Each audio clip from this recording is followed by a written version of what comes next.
Salam Bapak Ibu yang terkasih dalam Yesus Kristus. Puji Tuhan kita boleh bersama-sama kembali dalam renungan Embun Surgawi pada pagi hari ini. Dan semuanya itu bukan karena hebatnya dan kuatnya kita, tetapi karena kasih dan kemurahan Tuhan dalam kehidupan kita pribadi lepas pribadi. Bahkan pagi hari ini Tuhan masih memberikan kesempatan untuk kita untuk boleh belajar tentang kebenaran firman Tuhan pada pagi hari ini. Firman Tuhan yang saya akan bagikan kepada kita pada pagi hari ini sebagai perenungan kita bahwa yang terambil dari Lukas pasal yang ke-11 ayat yang ke-27 sampai ayat yang ke-28. Saya akan membacakan buat kita semua dengan judul perikop siapa yang berbahagia. Ketika Yesus masih berbicara, berserulah seorang perempuan dari antara orang banyak dan berkata kepadanya, "Berbahagialah ibu yang telah mengandung engkau dan yang susu yang telah menyusui engkau." Tetapi ia berkata, yang berbahagia ialah mereka yang mendengarkan firman Allah dan yang memeliharanya.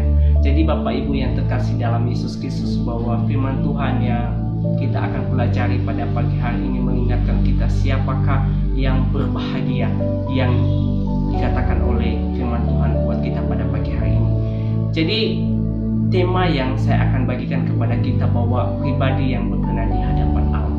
Untuk menjadi hidup yang berkenan kepada Allah, kita harus menerima Yesus Kristus sebagai jalan, kebenaran dan hidup, karena tidak ada seorang pun yang akan sampai kepada kehidupan yang kekal kalau tidak melalui Dia. Jadi kita sebagai orang percaya bahwa sebagai orang yang berbahagia itu bahwa kita harus kehidupan kita dapat berkenan di hadapan Allah, supaya kita mengalami perkenanan kepada Allah dan menerima janji-janjinya. Kuncinya yaitu dengan cara menjalani hubungan yang intim dengan Tuhan, hidup terus percaya, berserah, bersandar kepada Allah, dan selalu hidup dalam kerendahan hati. Itu Bapak Ibu yang terkasih di dalam Yesus Kristus, bahwa kehidupan kita yang berbahagia ini bahwa harus berkenan di hadapan Allah. Bagaimana menjadi pribadi yang berkenan di hadapan Allah menurut ayat ini? Pertama yang perlu kita tahu bahwa mendengarkan firman Tuhan. Kalau kita pelajari dari bahasa atau terjemahan bahasa Indonesia sehari-hari, mengatakan lebih berbahagia lagi orang yang mendengarkan perkataan Allah dan menjalankannya. Berarti mendengarkan, mempelajari, merenungkan setiap firman Tuhan yang telah dibaca, yang telah didengarkan. Jadi mendengarkan firman Allah, manusia diberikan dua telinga, satu mulut, yang artinya harus banyak mendengarkan supaya tidak tersesat. Mendengarkan firman Allah harus menjadi kebutuhan dasar supaya tahu yang baik dan tahu yang tidak baik. Tuhan akan berbicara kepada manusia melalui firman Tuhan yang telah didengarkan.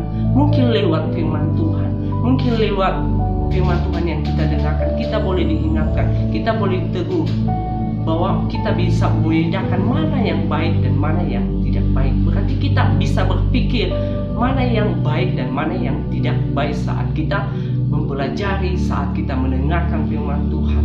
Jadi yang kedua, melakukan firman Tuhan. Tetapi ia berkata, yang berbahagia ialah mereka yang mendengarkan firman Tuhan, mereka yang mendengarkan firman Tuhan dan yang memeliharanya. Ketika kita melakukan firman Tuhan, maka firman itu akan lebih tertanam dalam jiwa kita. Jadi kita sebagai orang percaya bukan hanya sekedar kita mendengarkan, bukan hanya sekedar kita mempelajari, membaca, tetapi benar-benar ada dorongan dalam kehidupan kita supaya firman itu dapat kita lakukan dalam kehidupan kita. Ada satu tindakan yang harus kita lakukan sehingga firman Tuhan itu bukan hanya sekedar kita baca, bukan hanya sekedar kita mendengarkan, tetapi harus kita lakukan dalam setiap kehidupan kita. Itulah perintah buat kita sebagai orang-orang percaya, sebagai orang-orang pilihan yang telah dipilih oleh Tuhan. Jadi Bapak Ibu yang terkasih di dalam Yesus Kristus, firman Tuhan bagi kita pada saat ini bahwa orang yang berbahagia di hadapan Tuhan, pribadi yang berkenan di hadapan Allah, bahwa mendengarkan dan melakukan setiap kebenaran firman Tuhan. Jadi Bapak Ibu yang terkasih di dalam Yesus Kristus, bahwa kesimpulan dari firman Tuhan ini adalah orang yang berkenan kepada Allah akan diberikan hikmat dalam segala hal, sehingga setiap keputusan dalam hidupnya selalu ada penyertaan Tuhan. Jadi kalau kita mau menjadi pribadi yang berkenan di hadapan Allah, ada tindakan, ada yang harus kita lakukan, yaitu terlebih-lebihnya kita menyerahkan kehidupan kita secara total total secara penuh di hadapan Tuhan, sehingga tindakan yang kita lakukan boleh berkenan di hadapan Tuhan. Bahkan kehidupan kita pun harus bisa berkenan di hadapan Allah. Saya percaya bahwa firman Tuhan ini dapat memberkati kita, dan biarlah Roh Kudus Tuhan yang terus menolong dan menyertai kita, sehingga firman Tuhan ini dapat kita